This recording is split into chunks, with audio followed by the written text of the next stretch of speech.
सबै आदरणीय पत्रकार बन्धुहरूमा म सादर नमन गर्छु। पत्रकार जगतलाई अरूले जे जसो भने पनि मैले चाहिँ यो कलमी क्षेत्रको भएकोले गर्दाखेरि मैले धेरै उच्च स्थानमा राखेर हेर्ने गर्छु र सबै डराउनुपर्छ भने कलमदेखि डराउनुपर्छ, पत्रकारहरूदेखि डराउनुपर्छ। त्यसो हुँदाखेरि पत्रकार सबैभन्दा उच्च स्थानमा राखेर म सम्मान गर्छु र पत्रकारहरू के अरे देशका समाजका एउटा प्रमुख मेरुदण्ड हुन् भनेर मैले त्यसरी बुझेको छु। र आज एउटा अचानक जुन चाहिँ एउटा मैले निर्णय लिएर यहाँ यो प्रेस वार्ता गर्न आइपुगेको छु र यो प्रेस वार्ता अथवा यो कन्फरेन्स गर्नुको उद्देश्य म जुन संस्थामा अथवा जुन पार्टीमा रहेर कार्य गर्दै थिएँ अनि मेरा साथीहरू त्यहाँ कार्य गरिरहनु भएको छ, तर मेरो चाहिँ कतिवटा घरेलु काम र सामाजिक कामहरूको बेसी व्यस्तता हुन आयो। त्यसो हुँदाखेरि मैले पार्टीलाई धेरै बेसी समय दिन सकिराखेको छुइनँ। त्यो समय दिन नसक्दाखेरि कतिवटा कामहरू खाल्डा पर्छन्, के हुन्छ कसो हुन्छ। त्यसो हुँदाखेरि मैले ठाउँ छोडिदिएँ भने अघि आएर काम गर्नु सक्छ, त्यो पनि एउटा कुरा हो। र अर्को विषय छ, यहाँ सिक्किममा अहिले जुन प्रकारको कामहरू भइराखेको छ, विशेष गरी सरकारले अनि अब अरू राजनैतिक दलहरूले एउटा विषयवस्तुमा कोही पनि नआएको जस्तो लाग्छ। इभन हाम्रो रिपब्लिकन पार्टी पनि है।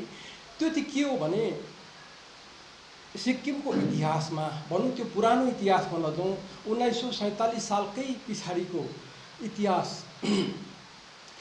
हेर्दाखेरि पनि जतिवटा सिक्किममा आन्दोलनहरू भए, ठुला ठुला समस्याहरूलाई पर्गेल्नको निम्ति सबै सिक्किमे एक भएर आन्दोलन गरेका थिए। 1947 सालमा जुन प्रकारको आन्दोलन भयो, त्यति बेला सिक्किमका सबै, कोही जात जाति होइन, अलग भएर होइन, एकै भएर आन्दोलन गर्दाखेरि मात्रै त्यति बेलाको जुन चाहिँ त्यो कालोभारी, गार्लाङ्गी, गुरुवा, पेटी सबैलाई हटाउन सके, सिक्किमे एक भएका थिए।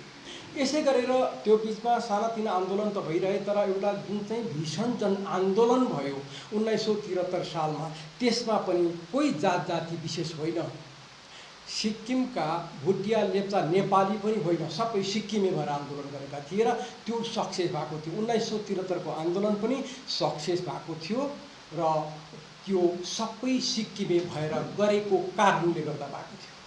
तर यसपछिका जतिवटा आन्दोलन भएका छन्, यसपछिका आन्दोलनहरू हामी हेर्छौँ जात विशेषमा आन्दोलन हुँदैछन्। भोटे लेप्चा दाजुभाइहरू एउटा खेमा बनिन्छ र आन्दोलन गर्छन्, तर त्यो आन्दोलनमा उनीहरूले गरेको आन्दोलनमा अरू साथीहरू आएर साथ दिइरहेका हुँदैनन्। र त्यसै गरेर लिम्बू तामाङ दाजुभाइहरू आन्दोलन गर्छन्। लिम्बू तामाङ दाजुभाइहरूको आन्दोलन गरेको निकै लामो समय भइसक्यो। उहाँहरूको जिज्ञासा छ, उहाँहरूको एउटा हक अधिकारको माग छ, तर त्यसमा पनि रहल सिक्किमेहरूले उहाँहरूलाई साथ दिइराखेको छैन। त्यसो हुँदा सक्सेस भइराखेको छैन, एउटा प्रमुख कारण हो। यसै गरेर अहिले जुन चाहिँ 12 जात गोष्ठीको कुरा छ, उनीहरूलाई पनि अब जनजातिको दर्जा दिने भनेर निकै अब चर्चामा छ यो विषय, तर उहाँहरूलाई फेरि अलग्गै राखेर अरू जातिहरूले साथ दिइराखेका छैनन्। जबकि हाम्रो सिक्किमको इतिहास छ, सबै पहिला चाहिँ एक भएर आन्दोलन गर्दाखेरि मात्रै सक्सेस भएको छ भने अहिले यसरी ग्रुप भएर आन्दोलन गर्दाखेरि 73 देखि यता भएका कुनै पनि आन्दोलनहरू सक्सेस भएको इतिहास हामीले भेटेका छैनौँ है। हामीले नभेटेको हुनसक्छ, तर यसरी जात विशेषका आन्दोलनहरू यो भएका छैनन्। त्यसो हुँदाखेरि हाम्रो जुन चाहिँ अहिले गर्दै गरेको जुन चाहिँ पार्टी छ, उसले पनि एउटा के गरिरहेको, सबै सिक्किमेलाई नसमेट्ने जस्तो देखियो। सबै सिक्किमेहरूलाई अब एकीकृत गएर गर्दाखेरि पो हामी सक्सेस हुन्छौँ त। अब एउटा खेमा एकापट्टि छ, अर्को खेमा अर्कोपट्टि छ, अर्कोपट्टि आन्दोलन गरिराखेको छ, त कसले चाहिँ यसलाई समेट्ने काम चाहिँ कसले गर्ने त? यो बडा ठुलो प्रश्न चिन्ह मेरो मनमा आउन थाल्यो। अनि त्यसो हुँदाखेरि मैले होइन, म इन्डिपेन्डेन्ट रहने, बरु जतिसक्दो यी विषयमा लेखेर समाजमा केही समाचारहरू पुर्याउने भनेर चाहिँ म यसबाट अलग रहन खोजेको। यसमा फेरि अब कतिजनाले यसरी सम्झिन्छन् होला, यो अब त्यहाँ के मिलेन होला, कसो मिलेन होला, अन्त अलग अब त्यस्तो खालको केही होइन। उहाँ साथीहरू काम गरिरहनु भएको छ, उहाँहरूलाई हामी अब पोजिटिभ काम भयो भने हामी साथ दिन तयार छौँ, साथ दिइरहन्छौँ। तर यो होइन कि त्यसमा कुनै प्रकारको यो मनमुटाउ भएर यो भएर होइन। तर यो पार्टीले पनि अरू पार्टीको जस्तै सबैलाई समेट्ने खालको अभियान मैले यहाँ भित्र पसेर देख्नु सकिनँ। हो, हक अधिकारको माग्ने कुरा छँदैछ, तर मिलेर गरौँ न। मैले त के भन्न खोजिराखेको भने अहिले लिम्बू तामाङको जुन चाहिँ समस्या छ, यो सबै सिक्किमे भोटिया लेप्चा नेपाली लिम्बू तामाङ जम्मै धोरिएर त लिम्बू तामाङको लागि मात्रै आन्दोलन गरी हेरौँ त के हुँदो रहेछ? पक्कै पाउँछ नि उनीहरू। तर लिम्बू तामाङ दाजुभाइहरू मात्रै एकपट्टि जान्छन्, आन्दोलन गरिरहेका हुन्छन्, अरू हेरिरहेका हुन्छन्। भोटे लेप्चा दाजुहरू पनि आफ्नो त्यो अब हक अधिकारमा घुन पुतली नलागोस् भनेर उहाँहरू पनि जमर्को गरिरहेका हुन्छन्, अरू परबाट रमिता हेरिराखेका हुन्छन्। हामी देख्दैछौँ यो के अरे 12 जात गोष्ठीको पनि कुरा त्यस्तै छ, उनीहरू मात्रै धुरिराखेका हुन्छन्, लिम्बू तामाङ अरूहरूले कसैले साथ दिएकै हुँदैन। र त्यसो हुँदाखेरि हिजो सबै एक भएर आन्दोलन गर्न सक्ने सिक्किमे अब किन आन्दोलन गर्न सकिराखेका छैनन्? किन त्यसको निम्ति आह्वान किन गर्दैन नि सबै पार्टीहरूले? यो कुरा लागेर मैले चाहिँ अलग्ग बसेर यी कामहरू गर्न थालेको हो। अर्को कुरा के पनि भयो भने वैदिक वेदले पनि भनेको छ नि, सङ्गच्छध्वम सम्बद्धध्वम तमो जानासि मानतम तेजो भागा यथा पूर्वे तम जानाना विपश्यते भनेर त्यहाँनिर भनिराखेको छ। र त्यसो हुँदाखेरि हिजो वैदिक कालमा के छ भने सबै एउटै ग्रुप भएर हिँड्थे, सँगै हिँड्थे, सँगै खान्थे, सँगै बस्थे, सँगै मिलेर काम गर्थे। अनि यहाँ चाहिँ हामी के गर्दैछौँ भने एक एक भएर काम गरिरहेछौँ, ग्रुप हुन्छ। मैले चाहिँ अगाडि उछिन्न पाए हुन्थ्यो भन्ने प्रकारको मानसिकता लिएर अगाडि बढ्दाखेरि कोही पनि फर्स्ट हुन सकेको छैन। र त्यो मैले देखेर यो प्रकारको स्टेप लिएको हुँ। र यसमा म यो पेपर हजुर सबैलाई हातमा दिन चाहन्छु। मैले लेखेको छ, यो तपाईँहरूलाई लानु पनि सक्नुहुन्छ।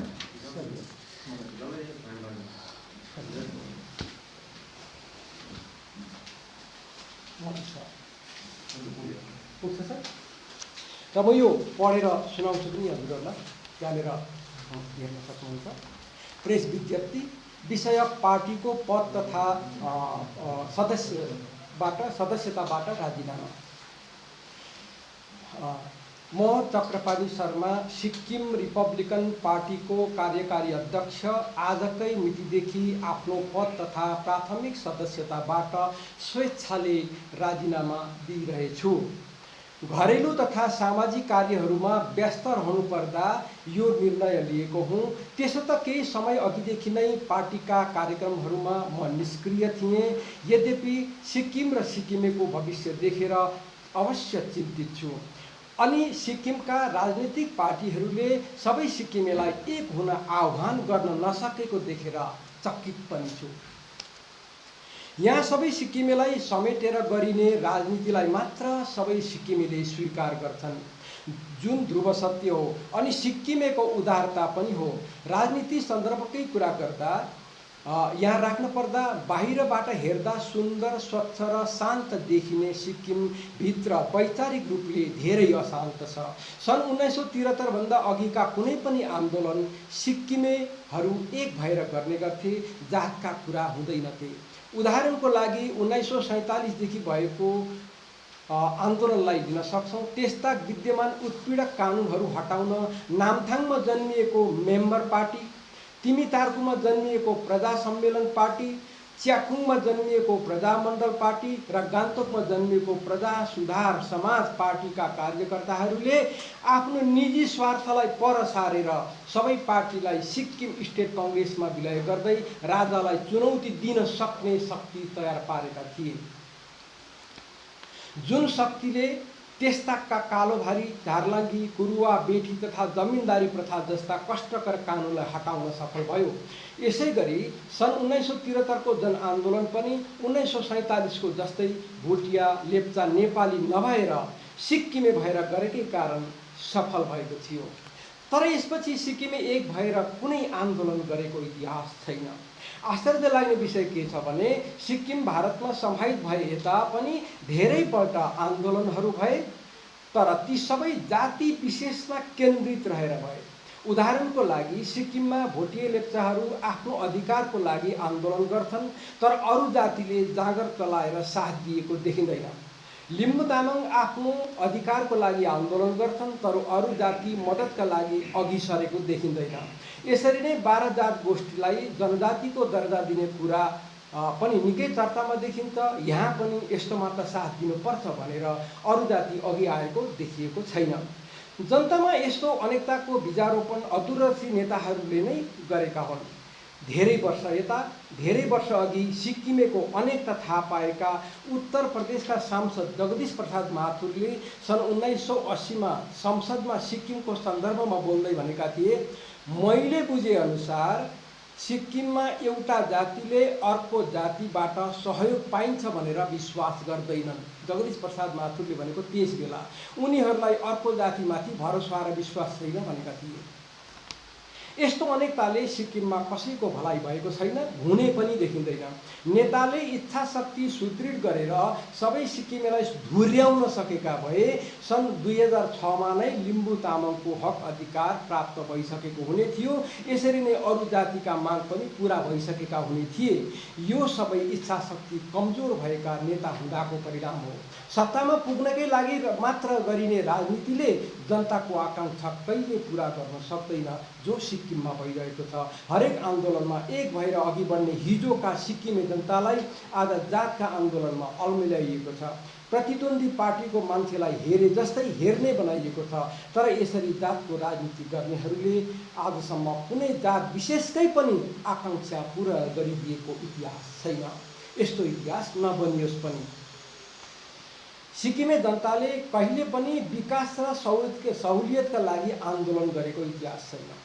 हक अधिकारको लागि मात्र, अरूको भाग खोज्न पनि आन्दोलन गरेनन्। आफूले पाउने हक अधिकारका लागि मात्र आन्दोलन गरे। तर यहाँका राजनैतिक पार्टीहरूले तिनै हक अधिकारका कुरालाई अपहरण अथवा हाइज्याक गरे जस्तै गरेर जात विशेषका मुद्दा बनाइदिन्छन्।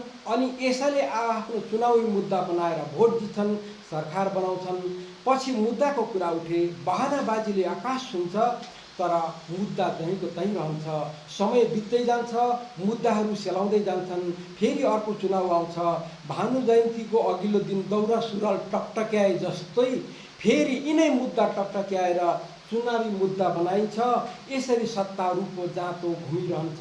जनताका मागहरू घुन पिसिए जस्तै पिसिरहन्छन्, काग कराइरहन्छ, पिना सुतिरहन्छ। अन्तमा सम्पूर्ण सिक्किमे जनगणमा मेरो यही निवेदन छ कि हिजोका गल्तीलाई सुधार्दै सिक्किमेलाई समान न्याय दिएर एक बनाउन सक्ने इच्छा शक्ति भएको नेता वा राजनीतिक पार्टीलाई समर्थन गरौँ। जय सिक्किम, जय हिन्द। यो प्रकारको मैले शरीर तयार पारेँ र यो मैले तपाईँहरूलाई चढाइ पनि सकेको छु। मैले भन्नुपर्ने कुरा यति नै हो र कारण पनि मैले बताइसकेको छु किन छोडेको। यिनै कुराहरू देखेर मैले उसलाई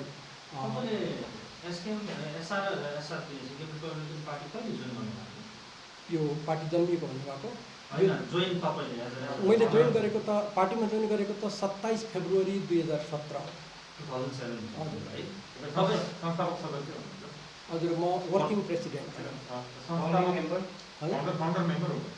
हजुर। तपाईँले जुन राजीनामा दिनुभयो दुईटा कारण बताउनु भयो। एउटा त पारिवारिक र सामाजिक दायित्वको कुरा गर्नु, अर्को चाहिँ एसआरपी लगायत सबै राजनीतिक पार्टीहरू जो अहिले छ उनीहरू चाहिँ अब एउटा के भन्नु, एउटा कलेक्टिभ उयसमा है मुभमेन्टमा आउन नसकेको भन्ने कुरा नि। राजीनामा दिनुभन्दा अगाडि यो कुरो तपाईँले पार्टीमा राख्नु भएको थियो कि होइन, हामी यसरी गरौँ न, हाम्रो एटलिस्ट हाम्रो पार्टीलाई त यसरी लैजाउँ? बहुतपल्ट गरेँ। यसलाई अलिकति रेक्टिफाई गरौँ, काम गर्ने तरिका अलिकति राम्रो बनाउँ भन्दाखेरि फेरि त्यसको पनि तालमेल कहिले मिल्न आएन। अनि फेरि यो बिचमा विभिन्न प्रकारको यो तनावहरू आयो। यस्तै खालको त्यसो हुँदाखेरि यो तनावले गर्दाखेरि चाहिँ यो के भन्छ, यो कोभिड-19ले गर्दा मान्छे सबैलाई तनावमा राख्यो अनि हामी अगाडि बढ्न सकेनौँ। अनि त्यसपछि कतिवटा पहिल्यैबाट पनि तालमेल मिलिराखेको थिएन। अनि त्यसो हुँदाखेरि पछाडि आएर अहिले त म मात्रै होइन, अरू पनि सायद त्यसो विचार गरिराखेका छन्। अनि हजुर, अनि त्यसो हुँदाखेरि के भयो भने सबैभन्दा ठुलो कुरा मैले के भन्न खोजिराखेको भने कुनै पनि सिक्किमका, म एउटालाई मात्रै भन्दिनँ, सिक्किमका कुनै पनि अब जन्मिने पनि जन्मिने पनि सुरसार सुन्दैछु है, जन्मिएका पनि र हिजोदेखि रहेका पार्टीहरू पनि तपाईँको कसैले पनि सबै सिक्किमलाई एउटै बनाउन भन्ने प्रकारको आह्वान कसैले पनि गरेका देखिन्न। भोलि आउने पार्टीको कुरा गरिहाल्नु भयो, कुनै त्यस्तो पार्टीले चाहिँ यो खालके एउटा विचारधारा लिएर आयो भने तपाईँ त्यसमा? हजुर, मैले यहाँ लेखेको छु, कसैले सबै सिक्किमेलाई कसैलाई हिजो भएका गल्तीहरू जो छन्, जो यत्रो 15-20 वर्षसम्म टङ्ग्याएर राख्ने जुन चाहिँ साधारण मामिलाहरू छन्, मलाई यसलाई साधारण लाग्छ। एकजुट हुँदा सक्ने खालको कुराहरू नै बिचरा लिम्बू तामाङहरूको जुन चाहिँ काम छ, यो सक्ने काम। अब यति पनि पर्गेल्न नसक्नुको कारण हो यो सबै एकजुट नहुनुको परिणाम। कोही एकजुट छैन। एउटाले कुरा गरे भने यो फलानाको आन्दोलन हो भनिराखेको हुन्छ, अर्को गरे भने फलानाको आन्दोलन हो भनिराखेको हुन्छ। र त्यसो हुँदाखेरि जबसम्म एकजुट हुन सक्दैन तबसम्म या कुनै पनि जात जातिले माग पाउँछन् भनेर मोची भन्नु सक्दिनँ, त्यस्तो खालको छ। र त्यसो हुँदाखेरि यहाँ बसेर यो प्रकारको अल्मलिरहनु चाहिँ मलाई बेकार लाग्यो। बरु त्यो समयसम्म सिक्किमे समाजलाई केही न केही नयाँ कुराहरू, ऐतिहासिक कुराहरू लेखेर दियो भने कमसेकम केही काम हुन्छ भन्ने लागेर थियो। यो चाहिँ यहाँ त अल्मल्याउने कुराहरू मात्रै भइराखेका छन्। यो सबै के भन्छ भने जतिवटा यो अहिले मुद्दाहरू छन् विभिन्न जात जातिका, यो सबै मैले अघि भने नि, यो भानु जयन्ती आउने बेलामा चाहिँ दौरा सुरुवाल टक्टकाउँछन् अघिल्ला दिन, अनि त्यसपछि भोलि त्यो दौरा सुरुवाल लगाएर जान्छन् र भानु जयन्ती मनाउँछन्। यस्तै प्रकारले यो जतिवटा सिक्किमेका मुद्दा छन्, यो 12 जात गोष्ठीको कुरा पनि छ, लिम्बू तामाङको कुरा पनि छ, अरूका पनि कुराहरू छन्। त्यो चाहिँ जब चुनाव आउने बेलामा त्यसलाई पुरा टकटक्याएर चाहिँ त्यसलाई फेरि फ्रेस बनाइन्छ, अनि फेरि चुनावी मुद्दा लिएर समाजमा जाइन्छ, अनि भोट जितिन्छ, फेरि आइन्छ, फेरि त्यो त्यतिकै सेलाएर जान्छ। होइन भने त परिणाम हाम्रो सबैको अगाडि छ। र त्यसो हुँदाखेरि काहीँ पनि मैले सफलता दिएन। जसले सबैलाई समेटेर सबैको चित्त बुझाउने गरी अगाडि आउँछ, एकदमै दृढ सङ्कल्प लिएर आउँछ, त्यसमा मैले मात्रै होइन सारा सिक्किमेले साथ दिनु जरुरी छ। त्यस्तो प्रकारले र यो एउटा पार्टिसन भएर एकपट्टिबाट मात्रै एउटा लिएर गयो, अर्कोले पुरै कोर्से नजरले हेरिराखेको हुन्छ, अर्को एउटा लिएर गयो, फेरि अर्कोले त्यस्तो गरेर, अनि यो कहिले सफलता पाउने? यो चाहिँ खालि राजनीति गर्नको लागि मात्रै यी मुद्दाहरू हुन् कि भन्ने छ। खोइ त कसले न्यानो काठ त कसैले पनि पाएको देखिराखेको छैन। र त्यसो हुँदाखेरि यहाँ बसेर अल्मलिनुभन्दा अलग रहेर लेख्ने काम गर्नु, किनभने कलमले नै सबै कुरामा परिवर्तन ल्याउन सकेको छ। म त यसै अवसरमा सबै सिक्किमे कलमवीरहरूलाई पनि आह्वान पनि के गर्छु भने सबैले अब अहिलेको घडीमा चाहिँ सबैले सिक्किमलाई नै लिएर केही कुराहरू लेखिदिउन्। सिक्किमको इतिहास बग्रेल्दै छोडिएको छ, लथालिङ्ग छ, त्यसलाई समेटेर सबैले लेख्ने प्रयास गरौँ है। अनि सबै आउने उसमा चाहिँ पाठ्य पुस्तकहरू आउन सकोस्, अनि युगौँदेखिको जुन चाहिँ इतिहास छ सिक्किमको इतिहास समेटिएर हाम्रा मान्छेहरूले पढ्न पाउन्, त्यही नै खोजी भइराखेको छ समाजमा, त्यही चाहिँ हाम्रोमा छैन। र त्यसो हुँदाखेरि यसमा सबै सिक्किमे के अरे कलमवीरहरूलाई म आह्वान यहाँ गर्न चाहन्छु, ताकि उहाँहरूले पनि यही विषयमा कलम चलाइदिउन्। सिक्किम कसरी एक हुनसक्छ त्यसमा यो गरौँ। जब सिक्किमे एक हुन्छ त्यति बेला चाहिँ सबैको हक अधिकार सबैले पाउँछ।